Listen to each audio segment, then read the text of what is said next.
All right, so buckle up, because today we're diving headfirst into some, well, let's call it a messy situation in Hollywood. Messy's putting it lightly. Maybe, but it's definitely got everyone talking. Blake Lively and Justin Baldoni from the movie It Ends With Us. Yeah, there's some serious drama brewing there. Oh yeah, behind-the-scenes drama that's, well, kind of overshadowing the film itself. Exactly, and we're basing this deep dive on excerpts from this news article here. And just to recap, we've got Blake Lively, right, everyone knows her, Gossip Girl, a simple favor. Right.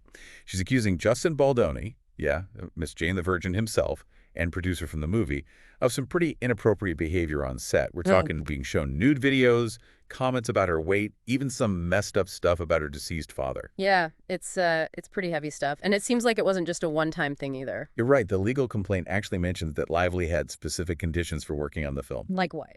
No more talk about sexual conquest while she was around. So yeah, not just isolated incidents. Yeah. So it sounds like she was trying to set some boundaries. Absolutely. And then we've got another player stepping into the ring, Colleen Hoover, the author of the book the film is based on. Right. It Ends With Us.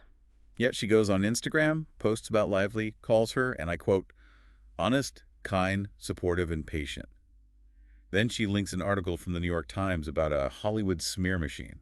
Oh, wow. So she's not just supporting Lively, she's suggesting there's something bigger going on here. Exactly, and that's where things get even more complicated. Because now the accusation is that there's this whole smear campaign against Lively. Orchestrated by Baldoni and Wayfarer Studios, the production company behind the film. They allegedly hired, get this, a crisis communications specialist, basically someone to manage public opinion, or manipulate it, depending on how you look at it. Wow, hold on. So are we talking planted stories, fake news? What kind of manufactured content are we even talking about? Well, the article doesn't get into specifics, but it definitely raises some big questions about how far people are willing to go to protect their image, especially in an industry like Hollywood. Yeah, where image is everything, right?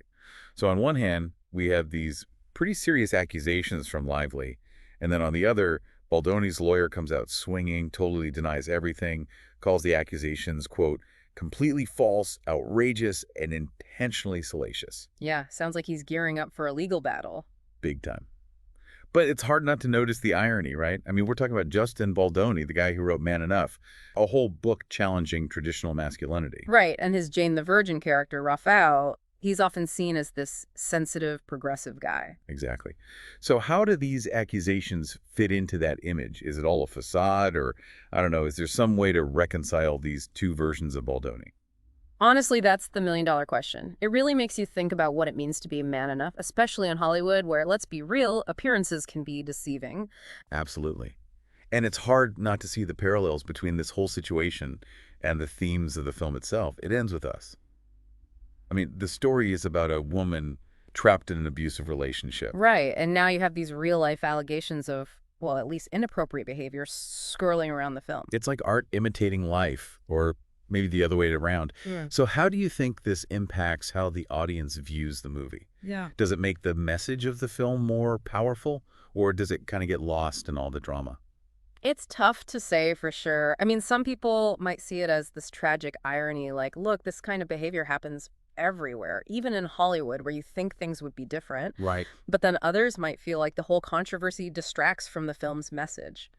Makes it harder to focus on the story without thinking about all the real-life drama behind it. Definitely a lot to unpack there. Yeah. So what's the biggest takeaway for you from all this? Well, it's a stark reminder of the power dynamics at play in Hollywood and how difficult it can be to speak out against harassment, especially for women. I mean, think about it. Lively is a successful actress.